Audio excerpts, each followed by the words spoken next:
Hello friends, online tech information चैनेले आपनादेर सकलके जानाई स्वागतम। आमि नाजमुस। जोर धक्का तृणमूले এবারে গ্রেপ্তারের পথে অভিষেক বন্দ্যোপাধ্যায়। উঠে পড়ে লেগেছে ইডি। প্রাথমিকে নিয়োগ দুর্নীতির সঙ্গে যোগ মিলেছে লিভস অ্যান্ড বাউন্সের। বাজেয়াপ্ত প্রায় 7 কোটি টাকা। হাইকোর্টে রিপোর্ট পেশ করে দাবি ইডির। অপরদিকে আবার দলের মধ্যে জোরদ্বন্দ্ব নবীন প্রবীণ নিয়ে। অবশেষে বৈঠক হয়েছিল মমতা বন্দ্যোপাধ্যায় অভিষেক বন্দ্যোপাধ্যায়ের। এমনকি একদল অভিষেক বন্দ্যোপাধ্যায়ের দিকে তো একদল তৃণমূলের দিকে। ঠিক এই সময়তেই বৈঠকের পরে কি রয়েছে রফাসূত্র, কারা কারা নবীনের দিকে যেতে পারে, কারা যেতে পারে প্রবীণের দিকে, তাহলে কি দল ভেঙে বিভক্ত হচ্ছে? এ নিয়ে রয়েছে আজকের আরো একটি বড় খবর। অপরদিকে আবার দিকে দিকে আবারও উত্তাল উত্তপ্ত দেশ। কেন্দ্রের একের পর এক বিল পাসের পর একদিকে যেমন ক্রমাগত ট্রাক চালকদের বিক্ষোভ, কেন্দ্রের আশ্বাসে উঠেছে বিক্ষোভটি। অপরদিকে আবার বৈঠক হবে নতুন আইন সম্পর্কে। বলা হচ্ছে কেন্দ্রের আশ্বাসে উঠে গেল দেশ জুড়ে চালকদের বিক্ষোভ, বৈঠক হবে নতুন আইন নিয়ে সিদ্ধান্ত।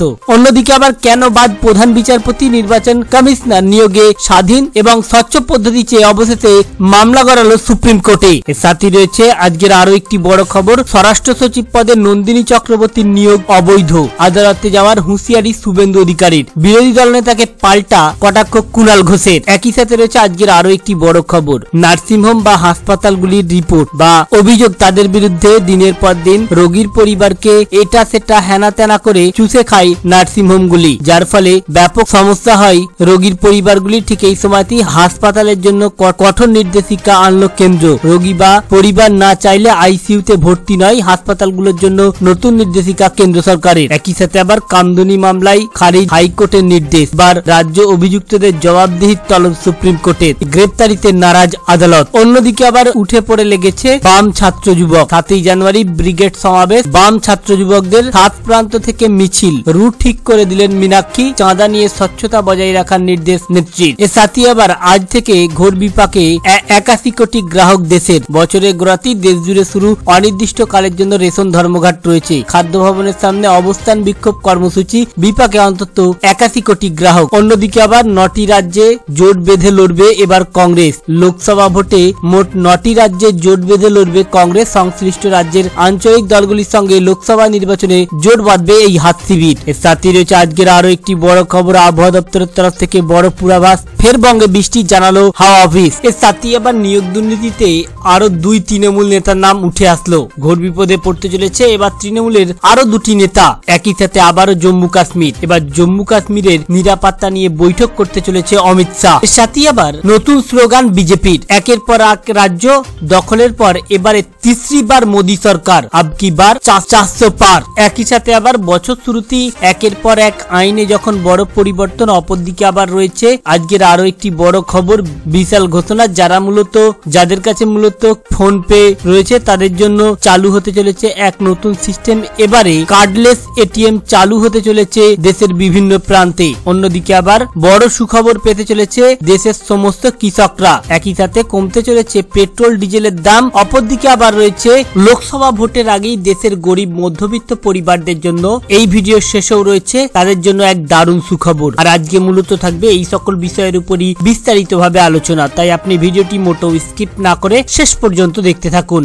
আলোচনা শুরু করার পূর্বে আপনাদের কাছে একটা রিকোয়েস্ট, ভিডিওটিকে অবশ্যই একটা লাইক করবেন এবং জনস্বার্থে শেয়ার করবেন। চ্যানেলে নতুন হয়ে থাকলে চ্যানেলটিকে সাবস্ক্রাইব করে রাখবেন এইরকমই প্রত্যহ লেটেস্ট আপডেটগুলি পাওয়ার জন্য। চলুন দেখে নেওয়া যাক বিস্তারিত। প্রথমেই রয়েছে অভিষেক বন্দ্যোপাধ্যায়। মূলত অভিষেক বন্দ্যোপাধ্যায়কে এবারে যেন আবারও টার্গেট করা হলো বাংলায় অমিত শাহ আসার পর থেকেই। তাকে প্রশ্ন করা হলে অভিষেক বন্দ্যোপাধ্যায় সম্পর্কে নীরবে থাকলেও নীরবে খেলতে চাইছে। তবে ওই দিন অমিত শাহ আবারও একটি স্পষ্ট করে যায় সিবিআই ইডির উপর ভরসা নয়। তবে এবারে যেন ঘোর বিপদে পড়তে চলেছে অভিষেক বন্দ্যোপাধ্যায়। গ্রেপ্তারির পথে যেন এগোতে চলেছে। অভিষেকের লিভস অ্যান্ড বাউন্স সংস্থার 8টি সম্পত্তি বাজেয়াপ্ত করার প্রক্রিয়া শুরু করেছে ইডি। প্রায় কোটি কোটি টাকার দুর্নীতির দাবি। প্রাথমিক নিয়োগ দুর্নীতির তদন্ত মামলায় নতুন মোড়। গতদিন আদালতে ইডি জানিয়ে দিল এই দুর্নীতির সঙ্গে যোগ রয়েছে অভিযোগ থাকা সংস্থা লিভস অ্যান্ড বাউন্স সংস্থার অধীনে থাকা 8টি সম্পত্তির বাজেয়াপ্ত করা শুরু করা হয়েছে হয়েছে বিচারপতি অমৃতা সিংহকে জানিয়েছে ওই সম্পত্তির মূল 7.5 কোটি টাকা। প্রসঙ্গত, লিভস অ্যান্ড বাউন্ড সংস্থার সিইও পদে রয়েছে সর্বভারতীয় সাধারণ সম্পাদক তথা ডায়মন্ড হারবারের সাংসদ অভিষেক বন্দ্যোপাধ্যায়। এর আগে ওই সংস্থার সঙ্গে সুজয় কৃষ্ণ ভদ্রকে গ্রেপ্তার করে ইডি, যাকে কালীঘাটের কাকু বলে উল্লেখ করেছে শিক্ষক নিয়োগ দুর্নীতি মামলায় ধৃত তাপস মণ্ডলও। তবে এদিন এই মামলার প্রেক্ষিতে অভিষেকের আয়ের উৎস জানতে চেয়েছিলেন বিচারপতি সিংহ।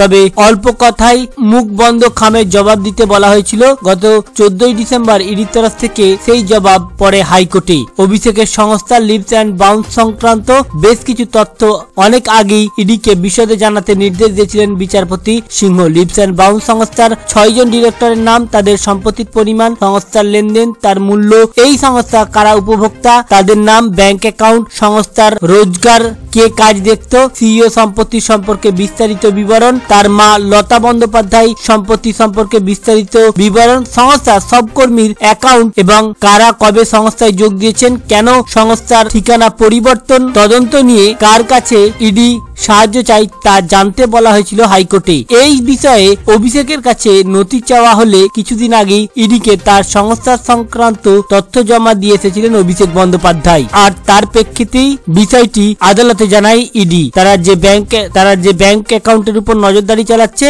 এবং লেনদেন বন্ধ রাখার নির্দেশ দিয়েছে তা জানায় ইডি। অন্যদিকে আবার কেন্দ্রের একের পর এক আইনে যেন দেশ জুড়ে আবারও উত্তাল পরিস্থিতি। ঠিক এই সময়তেই কেন্দ্রের আশ্বাসে উঠে গেল ট্রাক চালক ও বিভিন্ন পরিবহন সংস্থাগুলির বিক্ষোভ প্রতিবাদ কর্মসূচি। নতুন ন্যায় সংহিতায় গাড়ি চাপা দেওয়াই হিট অ্যান্ড রান শাস্তি নিয়ে যে সংস্থা রয়েছে তা কার্যকর হওয়ার আগেই বিষয়টি বিবেচনার আশ্বাসে দেশ জুড়ে ট্রাক চালকরা তাদের বিক্ষোভ তুলে নেওয়ার সিদ্ধান্ত নেন। কেন্দ্রীয় স্বরাষ্ট্র সচিবের আশ্বাস পেয়ে তারা এই সিদ্ধান্ত নিয়েছে। কারণ হিট অ্যান্ড রান এর ঘটনায় নতুন আইনের বিরুদ্ধে দেশ জুড়ে বেশ কয়েকটি পরিবহন সমিতি প্রতিবাদ করেছে। ভারতীয় দণ্ডবিধিকে সরিয়ে আনা ন্যায় সংহিতার একটি আইনে বলা হয়েছে, চালকের ভুলে গাড়ি দুর্ঘটনা হলে সেটা পুলিশ বা প্রশাসনের কোনো আধিকারিককে না জানিয়ে যদি পালিয়ে যায়, সেক্ষেত্রে 10 বছর পর্যন্ত কারাদণ্ড কিংবা 7 লক্ষ টাকা পর্যন্ত জরিমানা হতে পারে। এর আগে আইপিসি বা ভারতীয় দণ্ডবিধিতে এই ধরনের মামলার শাস্তির মেয়াদ ছিল 2 বছর।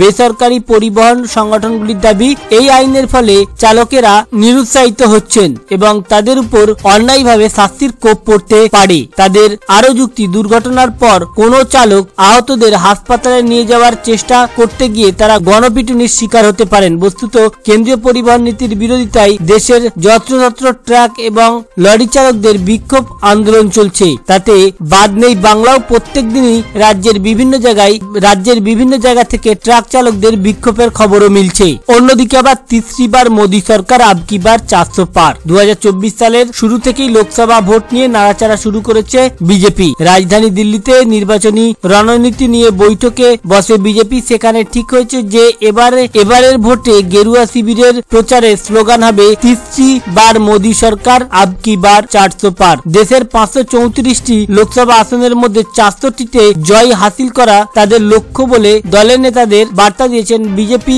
জাতীয় সভাপতি জেপি নাড্ডা। অন্যদিকে আবার কেন্দ্র সরকার তরফ থেকে আনা হলো এবারে দেশের সমস্ত হাসপাতালগুলির জন্য একটা নতুন নিয়ম, নতুন নির্দেশিকা জারি করা হলো। রোগী বা তার পরিবার না চাইলে আইসিইউতে ভর্তি নয়, হাসপাতালগুলির জন্য নির্দেশিকা আনলো কেন্দ্র। রোগী কিংবা তার আত্মীয়রা যদি না চান তবে কোনো গুরুতর অসুস্থকে ইন্টেনসিভ কেয়ার ইউনিট বা আইসিইউতে ভর্তি করাতে পারবে না হাসপাতাল কর্তৃপক্ষ।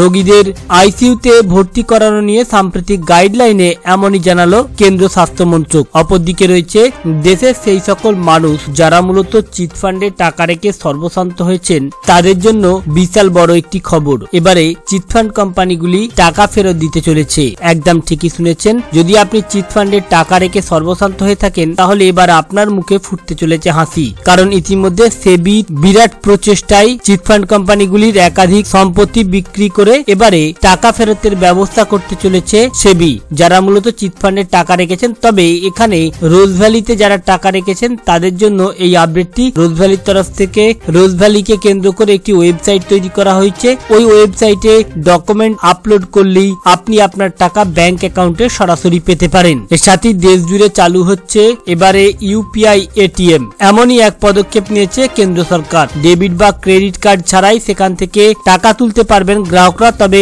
সঙ্গে থাকতে হবে মোবাইল ফোন। গ্রাহকদের এটিএম এ গিয়ে ইউপিআই ক্যাশ উইথড্রল অপশন বেছে নিতে হবে। যে পরিমাণ টাকা তুলতে চান তা লিখতে হবে, তারপর স্ক্রিনে কিউআর কোড আসবে, নিজের ইউপিআই দিয়ে বা স্ক্যান করে পিন নাম্বার দিতে হবে, তারপরেই এটিএম থেকে টাকা বেরিয়ে আসবে। এর সাথে আবার আবহাওয়া দপ্তরের তরফ থেকে ফের বৃষ্টির পূর্বাভাস জানালো হাওয়া অফিস। বছরের শুরুতেই শীতের আমেজ শুরু হয়ে গেছে কলকাতা সহ বঙ্গে। নতুন বছরের সকালেই বেশ শীতের আমেজে ঘুরে বেড়াচ্ছেন। তবে এরই মাঝে আলিপুর আবহাওয়া দপ্তরের সূত্রের খবর অনুপাতে আগামী 4 এবং 5ই জানুয়ারি অর্থাৎ বৃহস্পতিবার ও শুক্রবার একাধিক জেলায় বৃষ্টি হতে পারে। এই জেলাগুলি হলো বীরভূম, ঝাড়গ্রাম, বাঁকুড়া, পুরুলিয়া, পশ্চিম বর্ধমান। রাজ্যে জলীয় বাষ্প প্রবেশ করেছে। দক্ষিণবঙ্গের জেলাগুলিতে জমিয়ে ঠান্ডা পড়েছে। আপাতত কোনো জেলাতেই খুব একটা বৃষ্টি পড়ার সম্ভাবনা নেই দক্ষিণবঙ্গের জেলাগুলিতে।